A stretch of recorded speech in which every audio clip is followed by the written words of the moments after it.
I've been at my company for 8 years, and during that time, I feel like I've met a lot of people that have left the current company.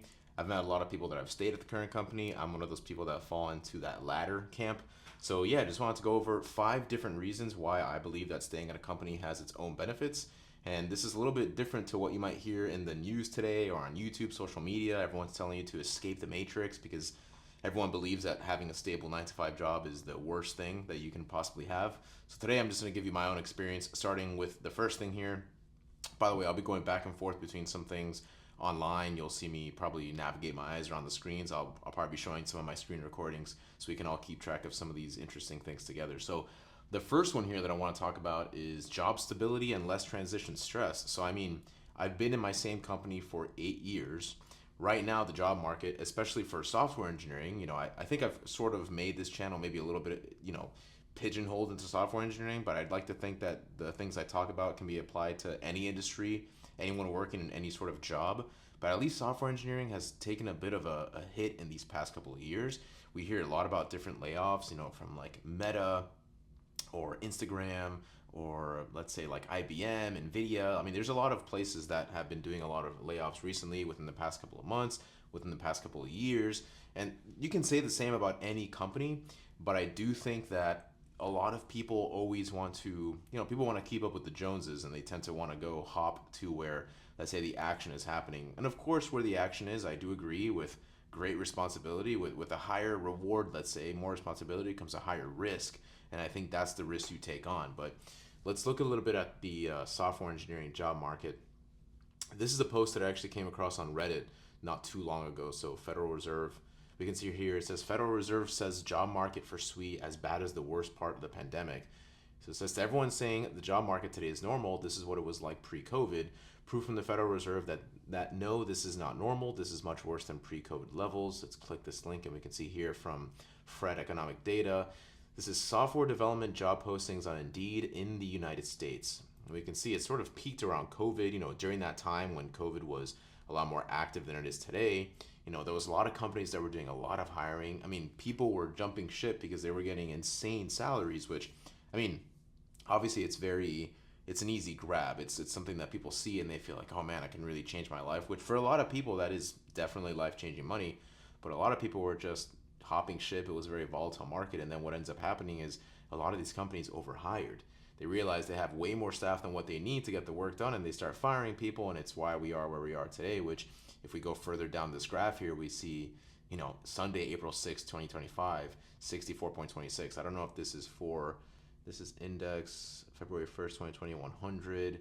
I'm not sure what the values are here, but this is, let's say 63 job postings. I don't know if that's in the thousands or maybe just tens like we see it here. But anyway, it's much less than the reported 231 from 2022. So staying in the same job offers a lot of stability and less transition stress. What I mean by transition stress is not having to worry about studying, let's say, or interviewing, because what ends up happening a lot of the time is you end up preparing for something that you're only going to use in the interview. If you're all familiar with like platforms like LeetCode, let's visit LeetCode. I haven't been on LeetCode in a very, very long time. But yeah, LeetCode, the world's leading online programming judge, was it? I know it's a judge. Online programming, learning, and then it's cut off. But, so many people will spend so much time learning LeetCode and they're grinding and they're going through all this insane stress just to then get the job and not even really, apply anything that they learned. So right now, my current job, I have very specific domain knowledge, it makes me very effective in my current job. I don't have to worry about learning any new skills. I can just worry about learning the skills that will make me a key player in my current position. So job stability and less transition stress. The next one I'll say here is career progression. I know to a lot of you this might sound a little bit counterintuitive because you might be thinking, well, if I move to a different job, I can rank up, I have a better resume, I get paid more, maybe I have a new title. But I do think after a while, the way that I see it is sort of like a sawtooth wave, right? So if we look at some of you may know what a sawtooth wave looks like, but if you don't, this is what a sawtooth wave is. I feel like you'll sort of like increase. Let's just take this for example. You'll increase in your current job, right? Just following my cursor right here. And then when you join the new one, you sort of drop. So maybe you're progressing in the sense that you have a better name on your resume, which I will say that joining better companies might improve your network. You'll have access to a lot of new opportunities. But what ends up happening is, I think that people get so concerned with leaving their companies thinking that it's definitely going to be a step up. But the thing is, when you get to that new company, you're going to start in the bottom again, right? You will be the new person. You're still going to have to ramp up and onboard. It's still going to take a while for you to be effective. It's still going to take a while for you to develop that loyalty among your team. And even if it's a better company, you're still going to be new. So it's like you never give yourself a chance to become loyal and become an expert on the team, right? You're always just constantly job hopping. You're always the new person. No one really knows who you are. And even though you came from X company, again, you're still going to be that new guy. So I think that if you're already the type of person that's maybe struggling with getting better in your current job, like what makes you think you're going to be any better at increasing or getting better in the new job? You're still going to have to learn the same skills to progress, because I can only imagine that you at some point want to become stable, right? You don't want to be like 50 or 60 still worrying about job hopping, because maybe that's something reserved for younger people in their 20s, let's say early 30s. But again, this is just my opinion. I think that with career progression in a single company, there's a very clear path forward, and I could learn the company better. I can learn the business better. I have access to more opportunities. I have access to better projects because I have that expertise, that brand loyalty. People know me. I have that influence. And this kind of goes into point number 5, which I'll get back to. I'll just sort of revisit it at that point. But there's just there's a more linear progression, a clearer path for career progression in my eyes if you stay in the same company, something that will be harder to attain from job hopping. The third one I have here is deep industry and company knowledge. So again, you get to learn the business like no one else. After a couple of years of working at the same company, you are the person that's going to own something. When I started in the company that I work today, I remember I was very much interested in the UI. And the person that referred me to the company, he was sort of the owner at that point, and I was always having my eyes on it and saying like, oh man, I really want to be the owner of this UI. I really want to become that guy. How can I get there? And over time, as the years went on, I started becoming the expert. And with that expertise, just like I said in the previous point, you get to have access to new and unique projects that maybe you won't if you are joining a new team. Because I still think that, and I don't have this experience, right? But I can't imagine that even if you come in as someone that's like brand new evergreen, you're going to be given a project that maybe someone else that's been on that same team for a longer amount of time would have access to. You might still come in as a level that's very senior, someone that could definitely hold their own, but you might still need to take some time to onboard and truly become effective. Whereas if you stay in the same company, over time, those opportunities will just get better and better and better. It's like a snowball effect, right? The more you keep rolling it, the larger it gets, the better opportunities you have, the more visibility you have, the more responsibility you have, all things that can lead to more, let's say, accolades and rewards in the future. So, you're building that company knowledge. In a previous video of mine, I don't know if it was the 4-step promotion framework or maybe something that my SVP told me in one of the first videos I made, the first real videos I made when I took this channel a little more seriously. You get to learn the business, right? You get to have access to these PMs that you're working with, or maybe other business related people that you're working with, and you can just, again, make decisions at a higher level that are going to move the organization because you have that industry knowledge, right? So again, deep industry and company knowledge, I think another great reason to stay in your current company if that's something that you're facing.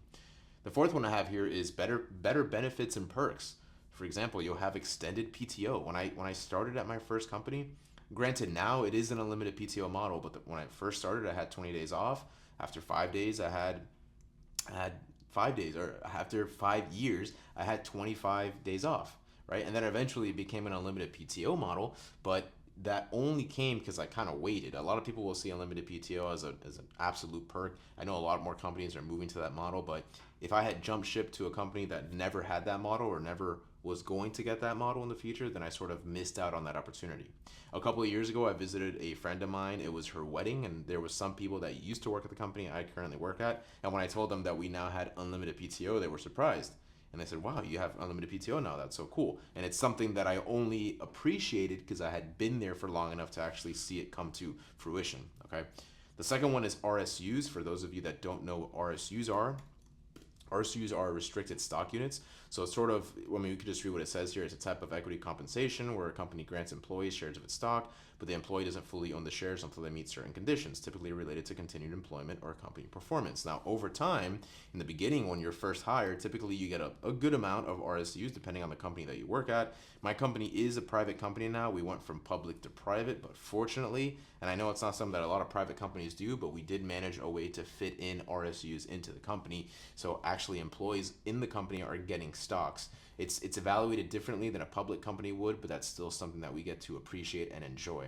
But when you first get hired, you might get a large sum of stock that vests a certain percentage every single year. So if you're given $100,000, let's say every year you'll get 25% of that. So it's a way to keep you around so you'll stay for 4 years.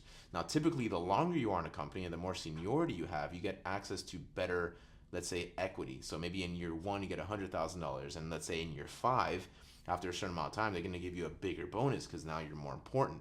You work on bigger projects. You work on more critical projects. You have that visibility. Maybe you're trending into a management role. Maybe you're still trending down the individual contributor role. But either way, if you're a high performer, someone that's important on this team, someone that helps move the needle in the right direction, you're going to get rewarded more handsomely.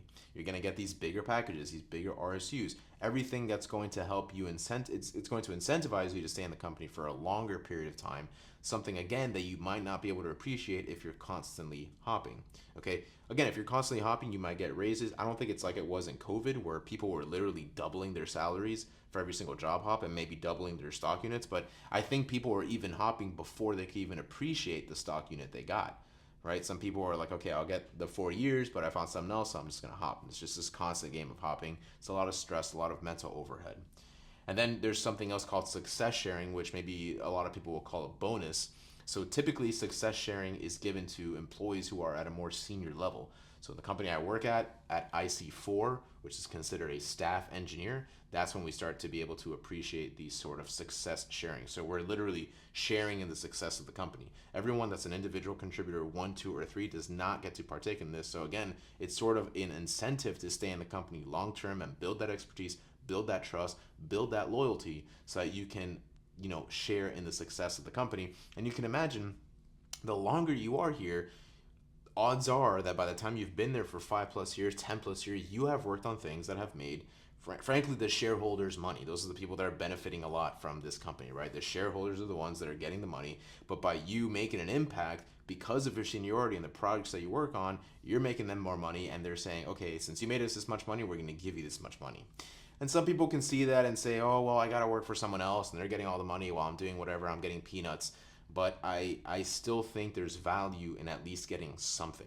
You're being rewarded for your efforts, and you are hopefully seeing the fruits of your labor. Okay, when I first got these bonuses, I was very excited because it was just another way of me to find value in the company. I know that what I was doing was valuable for them, and they were at least giving me a little bit of the profits. And for me, I was happy about that. Maybe it's a gratitude thing, maybe it's a mindset thing, maybe it's just me being happy with what I currently have. But I think it's something that everyone, I think, could benefit from just living in the moment, appreciating what you got. Okay, the last one here is trust and influence. Like I said before, when you have the trust, if you're someone new on the team, even if you were hired at a high level, let's say you came in at a director level, you're still brand new. No one knows who you are. You have your resume, you have your accolades, but as we all know, it's very easy to fake these things. Anyone could put anything on resumes. Anyone can make themselves seem a lot smarter than they are, maybe on paper, but when it actually comes down to brass tacks and how you are and your personality, how people perceive you, do they want to work with you, how do you handle stress, how do you handle, conflict management. There's so many things that go on to being a great employee, and it's just not the title.